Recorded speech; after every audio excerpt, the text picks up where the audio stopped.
Today, we're diving into one of the most foundational texts in Shia Islam, Al-Kafi. Now, this is a huge collection of traditions, put together way back in the 10th century, and it's meant to be a complete guide to, well, everything. But it kicks off in a place you might not expect at all. But hang on, before we get into the nitty-gritty, let me ask you a question.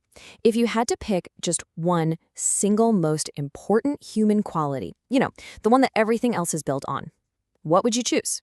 Maybe faith? Or courage? Love? Well, for Al-Kafi, in its very first chapter, the answer is something totally different. Intelligence. And right there, that's the key to understanding this entire text. This isn't just some big list of do's and don'ts. No, it's a carefully designed blueprint for an entire way of seeing the world. And it all starts not with a command to just believe, but with an invitation to understand. It's a path that leads from the very core of the human mind all the way to the nature of God himself. So, to really get a handle on this blueprint, we've got to look at how it's built. Al-Kafi isn't just a random pile of sayings. It's this incredibly ambitious, almost architecturally designed system of thought. The first main section is broken down into these 4 big parts. And check out the order here. This is so important. It doesn't kick off with rules or what God demands. It starts with us, with the human mind, with intelligence and its direct opposite, ignorance. It's only after that foundation is set that it moves on to knowledge, then the oneness of God, and finally, divine authority. You see, everything flows from that one starting point. The structure itself is telling us something. It's basically saying, hey, you can't just jump into the middle of all this. We have to start right where the book starts, with that one single foundational idea of intelligence. All right, so this brings us right to the heart of it all, what the book calls the first virtue. In Arabic, it's aql, which we translate as intelligence. And according to Al-Kafi, this isn't just a virtue among many. It is the foundational virtue. I mean, get a load of this. This is a direct quote from the very first tradition in the whole collection.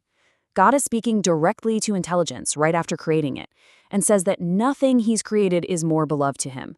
Wow, that immediately tells you everything you need to know about its status. It's the basis for all reward, all responsibility, everything. So what exactly is this intelligence, this aql? Well, it's definitely not about your IQ score or how clever you are with words. The book defines it as a spiritual faculty. It's the tool you're given to worship God and ultimately to earn your way into paradise. Think of it like a divine instrument built for perceiving truth and acting on it. There's this fantastic little parable in the book that illustrates this perfectly. So the angel Gabriel comes to Adam and offers him a choice of one of 3 things: intelligence, bashfulness, or religion. Adam, he picks intelligence, so Gabriel turns to the other 2 and tells them to leave. But they refuse. They say they were commanded by God to stay with intelligence wherever it goes. The message is crystal clear. You can't have real religion or true humility unless this spiritual intelligence is leading the way. The text really just boils it all down to this one simple but incredibly powerful idea. Your intelligence is your best friend. Your ignorance, that's your worst enemy. It's setting up this constant battle that's happening inside all of us. And the book is super careful to draw a line in the sand here. This aql is not the same thing as being cunning or shrewd in a worldly sense. You could be a brilliant military strategist or a slick politician and, according to this definition, completely lack aql. In fact, one passage gives a very specific example. Someone asks about the intelligence of a famous political figure, Muawiyah, and the response is that what he had wasn't aql at all. It was, and I'm quoting here, shrewdness, mischief, which is similar to intelligence but is not intelligence. See the difference? One leads you to paradise, the other is just a tool to get ahead in this world.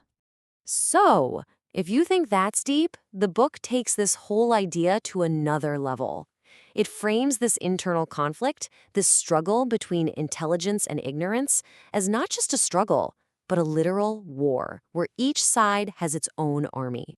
And every war needs a villain, right? Well, meet ignorance, or jahl. In the creation story, if intelligence is born from divine light, ignorance is created from a salty, dark ocean.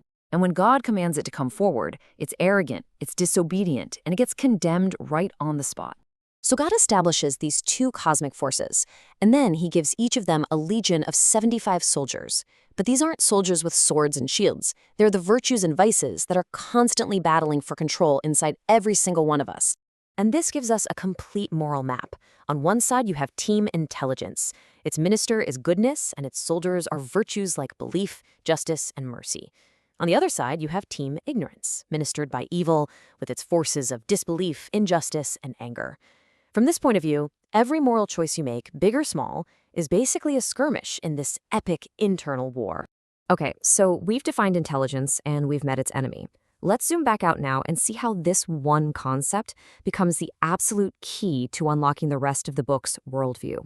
Because this isn't just some abstract philosophical idea tucked away in chapter 1. This concept of akal, of intelligence as a divine faculty for knowing God, becomes the master key that unlocks the entire blueprint of al-Kafi. Remember that structure we looked at in the beginning? Now it all connects. You can't truly seek knowledge, that's part 2, if you don't have the right tool, which is intelligence. You can't even begin to comprehend the absolute oneness of God, that's part 3, without it. And there's no way to recognize true divine authority, part 4, without it. It all fits together. And that's why the book says that your reward in the hereafter is directly proportional to the degree of intelligence you had and used. And this final quote just brings it all home. On the day of judgment, accountability itself is measured by this standard. So it's not about how many rituals you performed or how many rules you followed. It's about the understanding, the akal, that you brought to those actions. This faculty is both the tool for living a righteous life and the very metric by which that life is ultimately judged. Which leaves us with a final thought to chew on. What al-Kafi does here is pretty radical. It takes this quality we think we know so well, intelligence, and completely reframes it. It suggests that its primary purpose isn't to outsmart other people or to build a great career, but to act as a spiritual organ for perceiving truth. So it really makes you wonder, what if the ultimate purpose of intelligence isn't to be clever, but to be wise?